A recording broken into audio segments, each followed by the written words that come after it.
Basketbal is een sport voor lange mannen. Veel spelers zijn meer dan 2 meter lang. Zowel de Amerikaan Dan Coleman als de Canadees Bekkering zorgen voor lengte bij de Flames. Coleman is 2,6 meter en Bekkering meet 2,3 meter. Zij zorgen voor de punten, inside the paint en moeten verdedigend de rebounds pakken. Dan Coleman miste de start van de competitie door een vervelende blessure. Injuries are a nightmare in themselves, and then also having it early is, also really frustrating. So, but I've been doing this for a while. I know how to get myself in shape. I know how to do the rehab, and so it was just a process you had to go through, frustrating or not.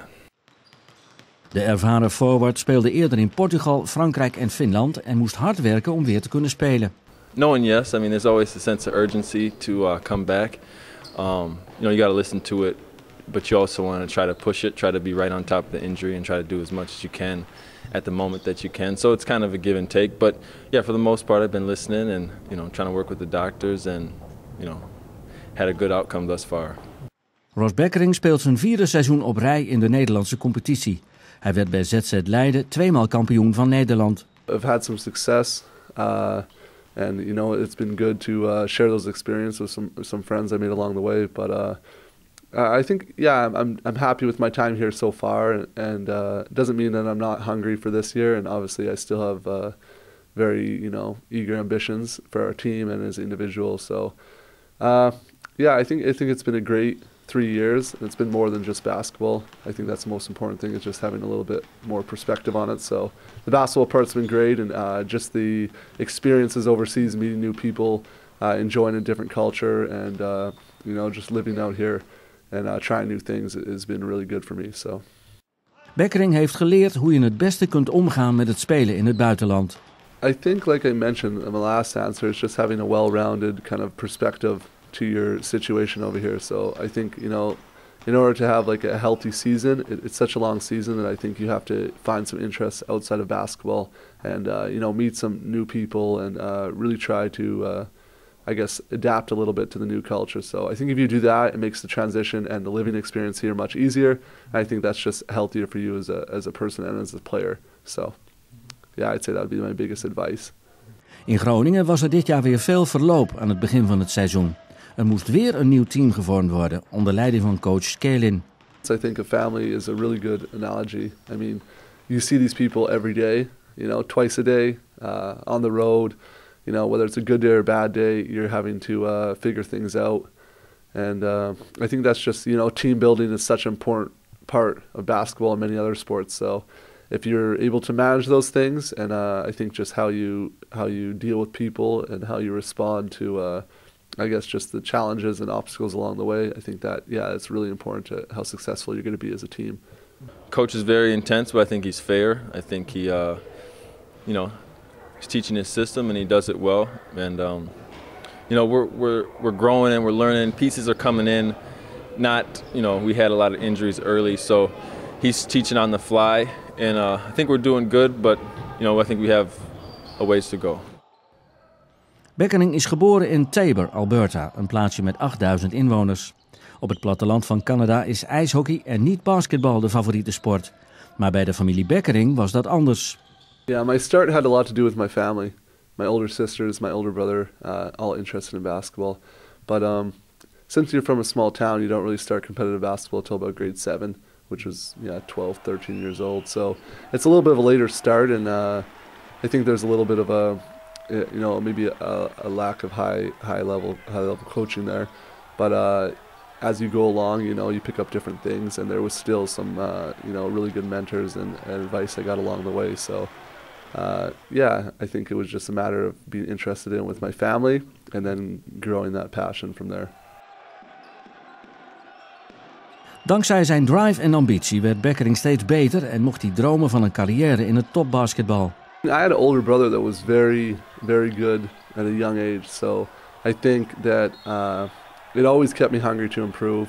And I think I really tried to seek out, people that were better than me, because I think that's the easiest way to improve. So, whether that's, coming to a better league or, in university, trying to challenge yourself against some of the top players, but I think is embracing those challenges. And I love playing against people that at a higher level than me, that are better all-around players.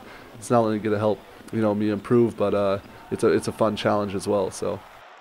Ook Dan Coleman werd met basketbal grootgebracht. I had an uncle who played in Europe, and he played professional. So his name was Ben Coleman, and that was a huge inspiration for me. And I think around 8th grade, I started to be tall. I was skinny, but I wasn't very good, but I enjoyed the challenge, and that just stuck. And then from that point, I took it upon myself that I wanted to play. So I guess it's around the 8th grade. Hij is niet de enige in de familie die basketbal speelt. My little brother, he played at the University of Minnesota. Now he plays at St. Mary's. So it's kind of in our blood. Hij voelt zich bevoorrecht om nog steeds als prof te kunnen spelen in Europa. Oh yeah. I mean, especially the older you get, the things that were easier, change, and it becomes a little bit more work. But still passion. I still love to do it. Not worked, not done any other jobs. So this is the only profession that I've taken on, and I feel real blessed and lucky to be doing it at my age. But you're still young. Yeah. But in February, I'm about to be 29. So a lot of my peers that I grew up with have long been done playing. So I feel fortunate. Het is voor de bewegelijke forward fijn in een land te spelen waar hij goed kan communiceren in het Engels. Oh, absolutely. In Portugal. Here, Holland, as well as Finland. But in France, the English is not so good. I spent most of my career there, so I had to learn a little French. So, un petit peu? Un petit peu français, oui. Ross Bekkering is getrouwd en ook Coleman heeft een gezin. Het is moeilijk met een zoontje van 8 aan de andere kant van de oceaan. It's challenging, you miss a lot. It's really fortunate that there's technology and Skype, and really I can get a hold of him whenever I need to. But you miss out on a lot, and that's unfortunate. Toch is het nu makkelijker dan toen de kinderen kleiner waren. Well, I think actually the older you get, it's a little bit easier because he understands and you can explain it to him. When they're very little, when he was 1 or 2, I left for a season and I came back, and it was a big surprise because he wasn't talking as much and obviously not being able to understand as much. But it was, it's getting better with time. Het is nog niet zeker dat zijn zoon in de voetsporen van zijn vader treedt, al wordt er hard aan gewerkt. Well, he's fighting me a little bit on basketball. We did basketball camp this summer and he liked it, but he likes soccer and he's kind of leaning towards hockey, but I'm going to try to keep him out of that. Basketbal is voor beide spelers hun passie, maar ook hun werk. Maybe some people from the outside, or maybe some people back home too, maybe don't understand, fully that, I still take this very professionally. From an outsider's perspective, they might think, you're playing basketball over in Europe. Oh, it's a pretty good life. And I mean, it is. There's a lot of things I'm very thankful for, and I've been blessed to be able to do. But it's still a job in many respects, and you do have to take it very professionally. Take a great deal of care for your body. It's a very long season, and just balancing, I guess, like the physical fatigue with like the mental fatigue is a big challenge. So I think like any job, it has its own challenges, but I enjoy it, and it helps to be passionate about it. I think that anyone who has a job, if you're not that passionate about it, maybe you should be looking for something else, because it's a big deal. It's a lot of your time, and a lot of commitment and sacrifice takes to do well. So I think it's just a very lucky thing, and I feel very blessed to be working and doing something for a job that I'm so passionate about.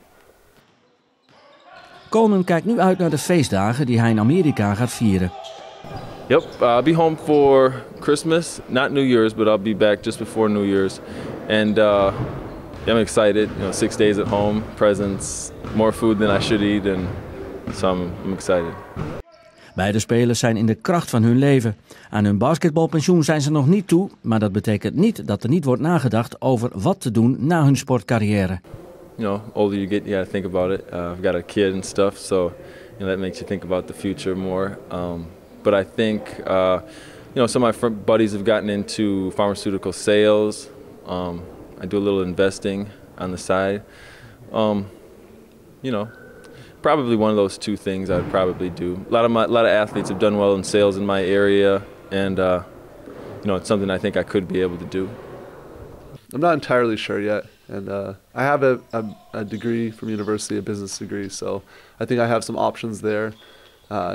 Some opportunities that are a little more broader because of the degree.